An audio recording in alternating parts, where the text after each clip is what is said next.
C'est une des maladies qui se répandent le plus en Afrique, le diabète ou excès de sucre dans le sang. Il peut se développer avec l'âge et être déclenché par le terrain génétique ou l'alimentation. L'insuline, un des traitements contre cette maladie, reste encore hors de prix pour certains. Alors comment améliorer l'accès aux soins? Quel autre traitement envisager? Stéphane Besançon, bonsoir. Bonsoir. Alors vous êtes le directeur de l'ONG Santé Diabète, qui est basée au Mali. Bienvenue au Journal Afrique. Merci beaucoup. Alors, première question peut-être, le diabète, tout le monde connaît cette maladie et malheureusement de plus en plus sur le continent. Comment est-ce que la maladie est prise en charge? Est-ce que les traitements sont au long cours? Alors, le problème du diabète, c'est que c'est une maladie chronique. Qui dit chronique, elle ne se guérit pas. Donc, il faut effectivement la traiter à vie. On peut la prendre en charge, la prendre très bien en charge, mais c'est important de le redire, ça ne se guérit pas, parce que des fois on entend des gens sur le continent qui disent « je guéris le diabète », ça ne se guérit pas.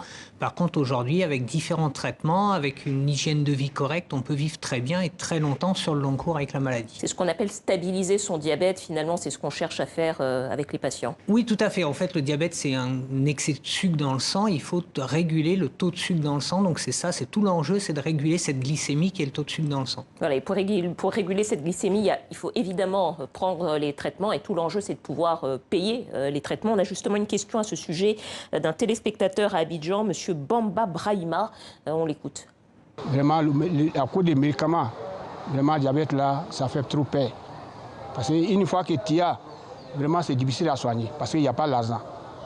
Voilà, c'est pas vraiment une question, mais enfin, c'est un monsieur qui rend témoignage de ce que c'est compliqué de se soigner parce que les traitements sont chers. Comment ça s'explique? Ça s'explique déjà tout bêtement par la chronicité, c'est-à-dire qu'il faut le payer tout le temps. Donc les gens sont habitués à des maladies aiguës où on va payer une fois dans l'année, 2 fois, et là il faut payer tout le temps, tous les jours, donc c'est déjà le premier problème. Le deuxième, c'est que la plupart des traitements sont très coûteux parce que l'industrie les met sur le marché à des prix relativement élevés et tout le combat il est là, il est aujourd'hui pour l'Afrique d'arriver à faire baisser ses prix très fortement.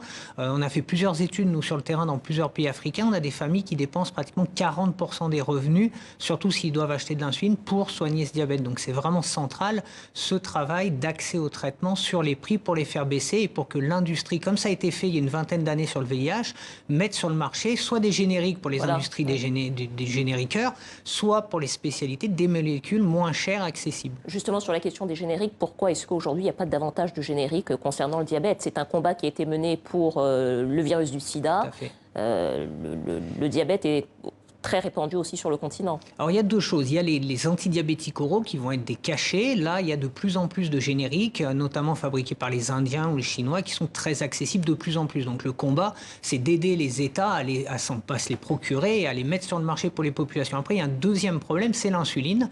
Là, l'insuline, aujourd'hui, il n'y a pas réellement de générique. Il y a 3 firmes internationales qui se partagent un marché qui est colossal. C'est un marché de pratiquement 30 milliards au niveau mondial. Et là, tout l'enjeu, c'est d'arriver d'un côté à ces firmes là leur faire baisser leur prix et de l'autre côté à aider des génériqueurs ou des sociétés qui vont mettre des produits similaires, parce qu'aujourd'hui on appelle ça des biosimilaires pour l'insuline, sur le marché de qualité, parce que c'est important aussi, à des prix abordables. C'est 2 enjeux vraiment très importants. Voilà, peut-être pour rappeler pour ceux qui ne le savent pas ce que sont que les médicaments génériques, ce sont des médicaments qui ont exactement la même formule quasiment que le médicament fabriqué par le laboratoire. Voilà, exactement. Alors, ce qu'on appelle des génériques pour des produits, des cachets, sur ce qui va être des insulines qui sont des hormones, on va appeler ça des biosimilaires. Donc ça, c'est tout l'enjeu aujourd'hui. D'ailleurs, là, on est très content parce qu'il y a une semaine, un peu plus d'une semaine, l'OMS a annoncé qu'ils vont lancer des préqualifications sur ces insulines. Alors justement, préqualification de l'insuline, c'est une initiative lancée par l'OMS donc pour faire baisser le tarif de l'insuline. Comment est-ce que ça fonctionne? Qu'est-ce que c'est exactement? L'idée, c'est de se dire qu'il y a des structures, des sociétés qui peuvent être en mesure de fabriquer ces produits, pas forcément à une qualité optimum et pas forcément dans les meilleures conditions. Donc l'OMS va mettre de l'expertise à disposition pour pouvoir aider ces firmes, entre guillemets, de génériques à fabriquer une insuline de qualité et à mettre toutes les conditions pour que cette insuline soit reconnue aux meilleurs critères possibles et que les prix soient le plus bas possible. Donc c'est vraiment un accompagnement.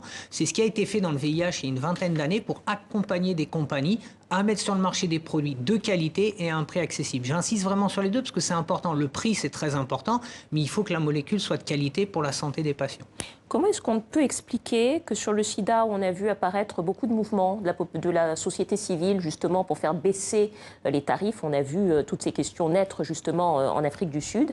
Pourquoi est-ce que pour les maladies chroniques, qui se développent de plus en plus sur le continent, je pense aux hépatites, au diabète, à l'hypertension, pourquoi il n'y a pas ces mêmes mouvements, finalement, pour faire baisser les tarifs des médicaments? Alors, c'est clair qu'il y a une vraie différence dans les deux sociétés civiles. Sur le VIH, c'était une société civile très militante, qui continue d'ailleurs, et qui a eu des grandes victoires. Aujourd'hui, sur les maladies chroniques, on a du mal. Mais nous, par exemple, notre organisation non gouvernementale, c'est ce qu'on essaie de faire aussi. En plus de l'accès aux soins, en plus de la prévention, on essaie vraiment de travailler sur la structuration de cette société civile pour qu'elle soit plus forte et qu'elle se lève, en gros, et pour qu'elle puisse demander ses droits, puisque c'est quand même central aujourd'hui, avec des maladies qui coûtent une fortune et qui sont de plus en plus prévalentes. Alors, on a une autre question de Madame Fatoumata Traoré, toujours à Abidjan, mais avant de prendre sa question, peut-être par quoi est-ce qu'on pourrait remplacer l'insuline? Alors aujourd'hui, on ne peut pas remplacer l'insuline, parce que c'est une hormone. Alors pour les patients, peut-être pour être complet, pour les patients qui ont besoin pleinement d'insuline totalement, elle n'est pas remplaçable. Il faut se l'injecter. Peut-être que dans quelques années, il y aura des technologies qui vont arriver. On parle de pancréas artificiel, de choses comme ça, mais on n'en est pas là. Pour le moment, il faut injecter une hormone qui est plus produite par le pancréas. Maintenant, pour les patients qui n'ont pas besoin forcément que d'insuline, il y a ces fameux cachets, les antidiabétiques oraux. Et puis, pour une partie des patients, il y a aussi le régime alimentaire. C'est une diététique, une activité physique correcte, une diététique correcte. On peut, pour une partie des patients, arriver à les maintenir uniquement avec ça. Justement, c'est la question de Mme Fatoumata Traoré. On va tout de suite l'écouter. C'est une question qui concerne la prévention. On l'écoute. Comment faut-il faire pour éviter le diabète? Bon, quel aliment il faut consommer pour ne pas être diabétique? Alors c'est une question intéressante parce que ce n'est pas un aliment en particulier, c'est vraiment ce qu'on appelle l'hygiène de vie. C'est un terme qui regroupe à la fois l'activité physique. L'activité physique, ce n'est pas le sport, c'est important de dire parce que souvent les patients un peu âgés nous disent « mais moi, j'ai plus l'âge de faire du sport ». Non, l'activité physique, c'est des simples marches, c'est quelque chose d'assez simple. Et l'autre côté, en corollaire de ça, c'est une alimentation équilibrée. Ça veut dire plus de fruits, plus de légumes, manger moins salé, moins gras, moins sucré. Donc c'est vraiment un ensemble. On ne peut pas dire aujourd'hui qu'il y a un aliment qui va déclencher le diabète et un aliment qui va protéger du diabète. C'est vraiment un ensemble sur les modes de vie qui vont permettre d'avoir un impact santé et qui d'ailleurs ne va pas protéger que du diabète, parce que ça va protéger de certains types de cancers, de l'hypertension, etc., etc. C'est la même chose, en quelques mots, il nous reste 30 secondes, c'est la même chose à faire quand on a des prédispositions génétiques, qu'on a déjà des parents, des grands-parents qui souffrent du diabète. Alors là, développer des diabètes? Le facteur de risque est plus important, donc il faut faire encore plus de prévention, j'allais dire, puisque plus on a de proches génétiquement diabétiques, plus on a de chances de développer un diabète. Ce n'est pas direct, mais les chances augmentent. Donc il faut vraiment avoir des attitudes de prévention encore plus développées pour arriver à freiner ces facteurs de risque. Stéphane Besançon, merci à vous. Je rappelle que vous êtes le directeur de l'ONG Santé Diabète. Merci de nous avoir éclairé sur ces questions d'accès aux soins pour les patients diabétiques. Et c'est la fin de ce journal. Merci de votre fidélité. À la semaine prochaine.